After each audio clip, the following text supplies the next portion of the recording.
Ever get hiccups right in the middle of talking? Here's what your body's doing.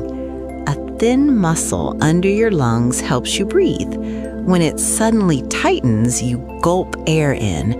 Then your vocal cords snap shut. That snap makes the hic sound. It's basically a tiny breathing reflex gone off track. 1, eating or drinking too fast.